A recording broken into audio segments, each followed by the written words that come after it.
Glad to have you with us always. Well, we begin with breaking news overnight. Dozens of people in El Centro were evacuated from their home after a tanker train derailed. The freight train was believed to be carrying some kind of hazardous material. And Alexander Rangel joins us now live from the scene with the latest. Alex, what can you tell us?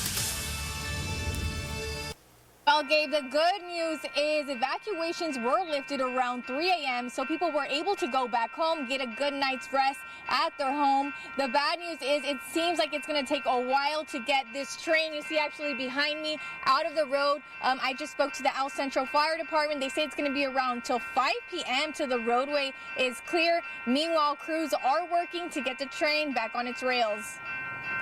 That it will be safe for us to evacuate the area just in case something blew up. A tanker freight train derailed around 11 p.m. Monday in El Centro, prompting the evacuation of 50 homes with about 300 people. We want to make sure that there's nobody around that can potentially be exposed to the chemicals that might have been in there.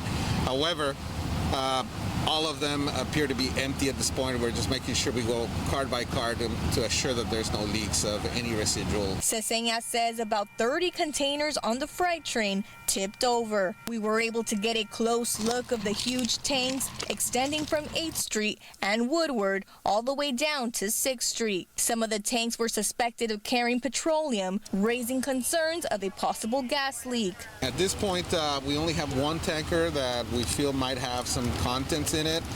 We're working to verify that information. We're also making sure that any of the containers that are empty don't have any residual materials in them that could also leak. Emergency personnel and a hazmat team were all on scene to help inspect the accident as they waited for Union Pacific Railroad to arrive. According to Cesena, UPR will be in charge of the train cleanup. He says it will take plenty of heavy machinery to get the train back on its rails. Meanwhile, residents who were evacuated say it felt like the ground was shaking when the train collapsed. It was like an earthquake, and but I think something is going on because it smelled like gas. Thankfully, no injuries were reported. We did speak to the El Centro Fire Department actually just moments ago. They said that the roadway on 6th Street will be blocked off for at least until 5 p.m. today. So for those traveling in the area, they have to make arrangements, use other routes.